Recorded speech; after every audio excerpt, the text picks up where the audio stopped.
我是光皮儿。超女第1季前情提要：隐姓埋名12年的 Kara 因为一场事故以超女之名出道，几个月来处理了不少麻烦。加入 DEO 后开始守护城市的安危，她的存在媒体众说纷纭，有人觉得她是祸害，有人觉得她是希望。科技巨头麦斯威尔更是想方设法考验着超女，为了证明自己的价值， Kara 一直在努力着。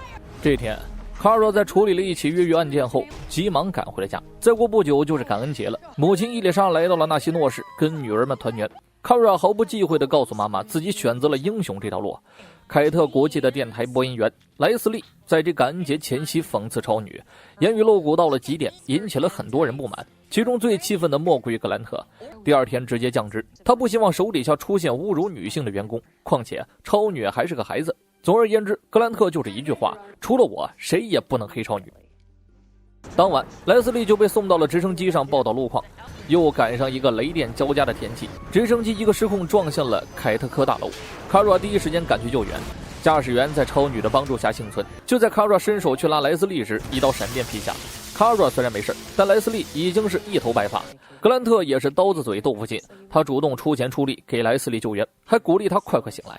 被雷劈虽然没有让莱斯利变成闪电侠，却让他拥有了控制雷电的能力。Kara 对这一切全然不知，拉着单身狗温一起在家过感恩节。家里的烤箱坏了，直接俩眼一瞪。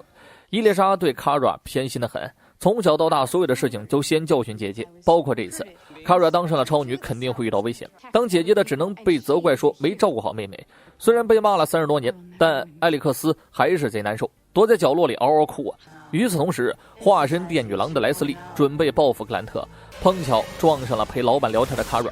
为了保护 Kara， 格兰特自己一个人拖住了莱斯利，还好超女及时赶到，救下了在电梯间坠落的格兰特。莱斯利的报复导致纳西诺市一半市区停电。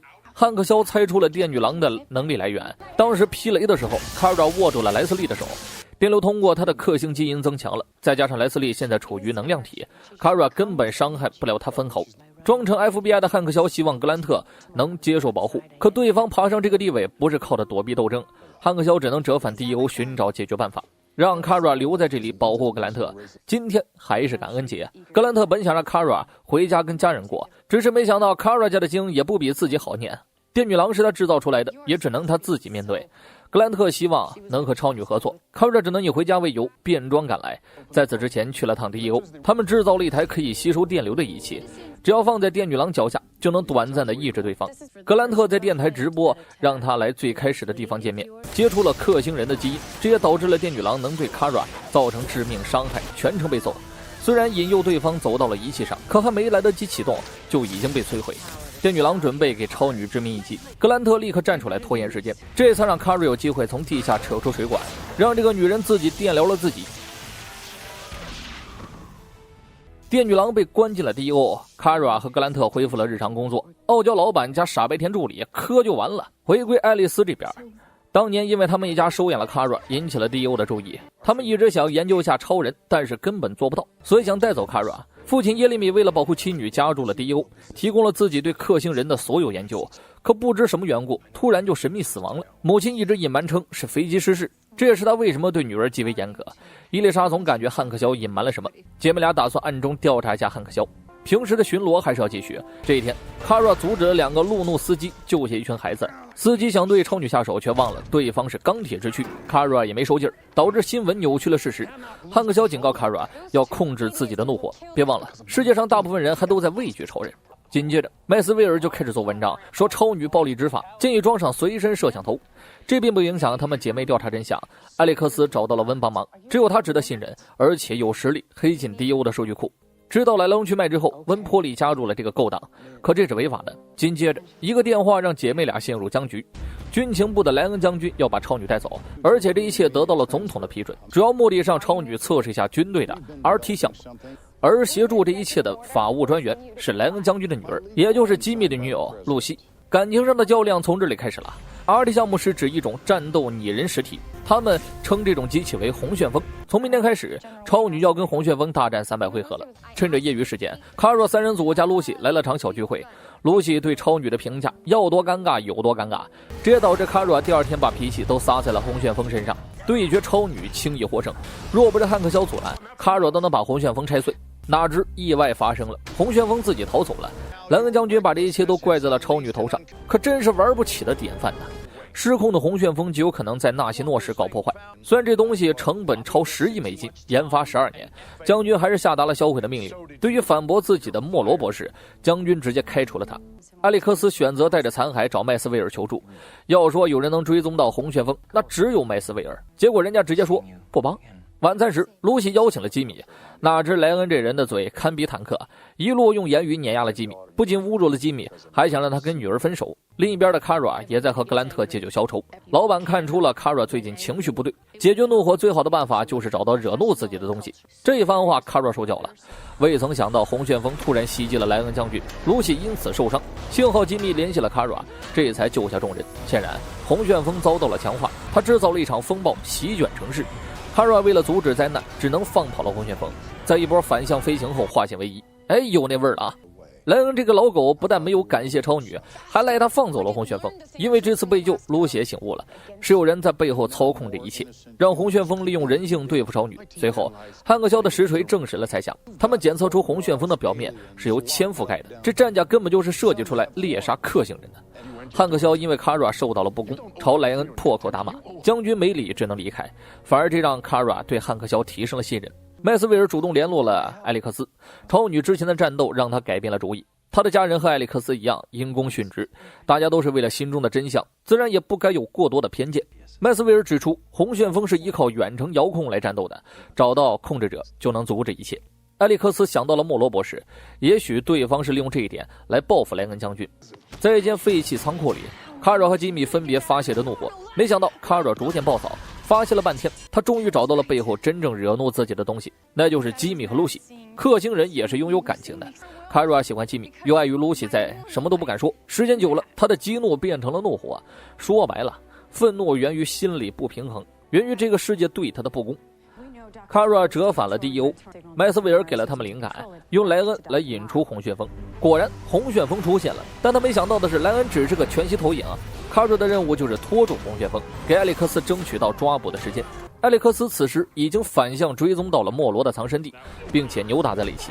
情急之下，埃里克斯开枪射杀了莫罗，对方阵亡了，但洪旋风依旧在行动。这东西已经有了自我意识，为了摧毁它，卡瑞竭尽全力，依靠热视线焚烧了洪旋风，心里想着的却是自己的家园和家人，那是他活下来的原因。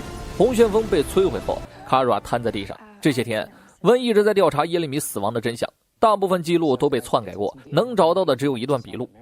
耶利米和另一名特工奉命到南美洲执行任务，结果两人全部失踪，最终被判定死亡。可奇怪的是，1个月后那名特工活着回来了，而他名叫汉克肖。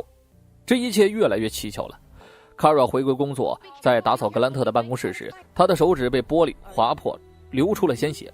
卡瑞连忙回到了 DO 进行体检，与洪旋风的对战耗尽了卡瑞克星细胞里的太阳能，短时间内只能和普通人一样刀枪都入。纳西诺市发生了一起地震，爱莫能助的卡瑞自己还摔断了胳膊，超女没出现，自然会有媒体黑上一把，头号黑粉麦斯威尔首当其冲。这场地震也影响到了 DO， 一名拥有通灵能力的外星人詹姆逃了出去，汉克肖派一队人马前去追击，但对方实力强大，2名特工因此丧命，装备也损失严重，只剩下最后一个能防住詹姆的意志器。埃里克斯申请出战，却被汉克肖的军令逼了回去。现在情况十分复杂，詹姆不仅干掉了2名特工，还掌握了他们的记忆，极有可能在 DO 大闹一场。可目前的埃里克斯并不信任汉克肖，对方和父亲的死有关，于是埃里克斯趁汉克肖独自行动时带上心腹跟了过去。进来一看，完全不是一回事儿。特工虽然阵亡，但意志器还完好无损，跟汉克肖所述并不一样。就在此时，詹姆入侵了心腹的大脑，幸亏男人意志强大，抗衡了一下，这才没有失手枪杀埃里克斯。现在埃里克斯进退两难，在深处他遇到了汉克肖，一顿臭骂是躲避不了的。汉克肖撒谎只是为了保护埃里克斯，詹姆已经干掉了外面所有人，他威胁汉克肖会放出牢里的全部星际罪犯。正当汉克肖打算转移的时候，埃里克斯已经举枪瞄向了自己。在真相没有揭露前，不会让汉克肖出去。埃里克斯靠上了他，独自跑出去约战詹姆，在控制室里展开了交火。奈何子弹无法穿透詹姆，没有武器的人类根本难敌这种罪犯。忽然，一个身穿披风的生物闯了进来，分分钟就干趴了詹姆。当灯亮起后，才看清来人，汉克肖。事已至此，也隐瞒不住了，他并不是汉克肖。当年迪欧派汉克肖和耶利米去追踪一个外星人，耶利米已经察觉到对方根本没有敌意，但迪欧还是下了杀令，为此两人起了争执。善良的耶利米为了救下那个外星人付出了生命。当时这个外星人对耶利米发誓，一定会守护好他的女儿。真正的汉克肖也死在了战斗中。这个外星人变成对方的模样，重返地欧，数十年来保护着艾利克斯的安全。他就是宇宙最后一个火星人。城市里的卡瑞尔十分自责，今天不知道有多少人把希望寄托在了自己身上。面对全市的舆论，第一个站出来的是格兰特，他要告诉人们要互相帮助，超女一定会在关键时刻出现。事实正是如此，卡瑞尔虽然能力没有恢复，却还是在吉米的鼓励下阻止了一起抢劫案，哪怕是枪抵在了自己头上，他知道自己现在的身体接不下这一枪，却还是祭出了无敌 talk。余震还在继续，凯德格公司的电梯发生故障，有人被困，吉米立刻爬上电梯井救人，却将自己置于危险之中。卡瑞心急之下恢复了能力，成功拉住了吉米，接着飞往城市各地帮忙善后。夜里，超女飞到了格兰特的办公室道谢，结果被上了一课。人们已经开始依赖超女的帮助，一旦你没有及时出现，很容易让他们觉得自己被抛弃了。老板真是用心良苦啊！卡瑞刚转身离开公司，就被一群人从天上打了下来。等他起身看去，发现来人是自己的大姨。我是瓜皮儿，下期见。